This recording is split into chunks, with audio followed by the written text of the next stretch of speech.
Well, good afternoon to you. Hope you're doing well on this Friday as we get ready to roll into the weekend. This is David Rajano with Bouncing the Triad, Body, Mind, and Spirit. So, topic that's been on my mind for the past several days is a reminder about what you ought to know about your self-talk. And then the kind of hint here was basically your listening. It's how important the words are that we say to ourselves, because you have your conscious mind and your subconscious mind. Your conscious mind is basically like the tip of the iceberg, while your subconscious is what's underneath it. Because everything you see, think, hear, all plays into the subconscious mind, and your subconscious is what rules everything.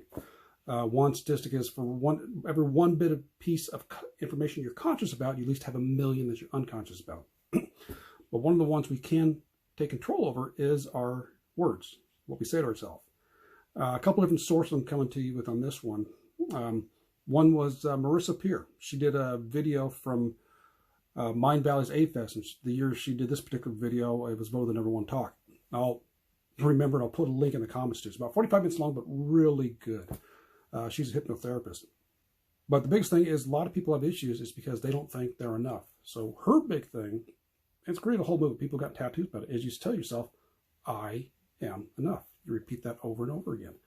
I have a little clip of little audio clip from that speech, which I use. That's what I wake up to. My alarm goes off my phone. I hear that going off in the morning. She's talking about how much we can actually lie to ourselves. Pros and cons about it. There's a funny way she talks about how we talk to ourselves if we're trying to do something like eat healthier. But the one I'm going to reference here, and one of the stories I remember, is a woman was trying to get on the plane. She was scared to death by getting on the plane. But Marissa was able to go and talk to her about flying. She said, I have fun. This is enjoyable. We can do this. We're okay. Something like that one there. It powered the mind. She was talking about excuse me, her and her daughter were on a roller coaster. Marissa did not like the roller coaster, so she kept saying to herself out loud, this is fun. Oh my God, this is fun. I'm enjoying this. This is great. Her daughter goes, did you enjoy it? She goes, no, I hated it. She goes, I was getting confused because she kept telling herself that over and over again. So that's a little bit. I'm going to leave the link for an excellent video. Go ahead and watch it. I mean, it's a great take on some dealing with the mind. Another idea about the words we tell ourselves. This week, I think I first might have heard it from Louise Hay, but the one I'm referencing right now is where I came through Vishen Lakhiani's book, The Buddha and the Badass, about saying to yourself, I love you. It can sound a little crazy, it can sound a little odd when you do it. So for me, I get up every morning, I hear I am enough on the alarm going off. I'll turn that off, and when I go to put my deodorant on, I got a mirror there where I tell myself I am enough, and I tell myself to myself, I love you. You can feel a little funky when you do it, but it's power of words. Another example, Ray Higdon was talking about two different areas for him that I'm remembering here. One is anytime you're choosing to say things are bad, I'm difficult, you say to yourself, and I choose that. I'm paraphrasing here if I'm kind of at least remembering what he said. But you go through, if you're having a situation, you're out complaining, whatever's going on, and then say on top of that, I choose that. I don't like this boss, things are difficult, this is challenging, and I choose that. It's how you get to change your perception. And he's also been able to flip that. I know in one of his videos just from a couple of days ago, he was choosing to take cold showers. Now, there's a whole benefit to cold showers. We don't get it out here, but he was telling, I can choose to do this. I am going to do this. You got the power of the mind's going to do that. A little offshoot of that as well as changing of the wording is if we say, I don't have time, change that up. Instead of I don't have time, change it to it's not a priority. I don't have time to work out. Change it to it's not a priority for me to work out. Gives you a different perspective and actually might kind of irritate some of you, but something to really get and think about. Another one, Martha Krejci.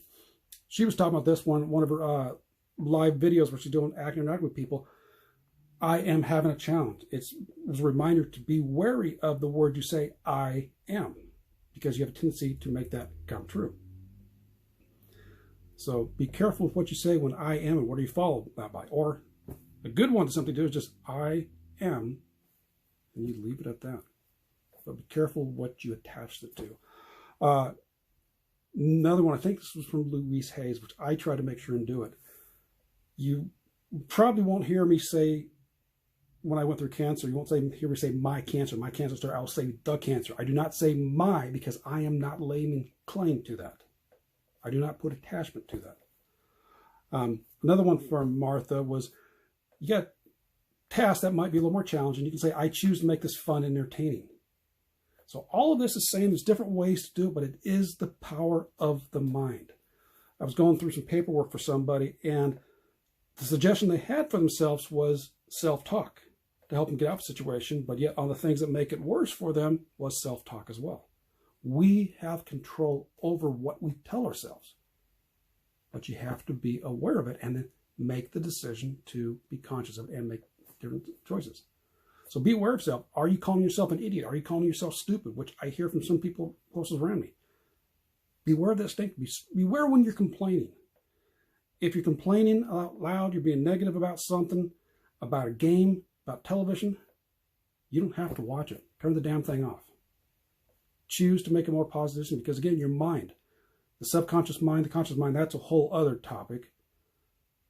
But everything you say, do, think, watch, hear, all goes inside the mind, even though you might not be conscious aware of it, and that plays a factor on what you tell yourself. Now, if you are a tendency to be negative to yourself, think about if what you just told yourself, if you just berated and beat yourself down, would you tell your best friend the same thing? What do you think about that? And if so, what's the reason you're telling yourself that, but you won't tell your best friend that? So be aware of your self-talk. This is one of the things I've learned through Balance the Triad, doing different things, doing the exercises, doing the meditations, doing the reading, doing the learning. Always trying, if you find any of the stuff on my pages, I'm always promoting positive stuff. Now, it doesn't say negative things don't happen, and not so good things happen in this world, but it depends on how you choose to view them and where you internalize them. Am I perfect on it? Oh, heck no. But I have come a long, long way. So let me know what type of self-talk you have. What have you got yourself comments? Have you been wary of this? Have you brought yourself up, or have you put yourself down? What type of self-talk have you done for yourself? All right. Have yourself a good time, and we'll catch you next time. Take care. Bye-bye, and balancing to you.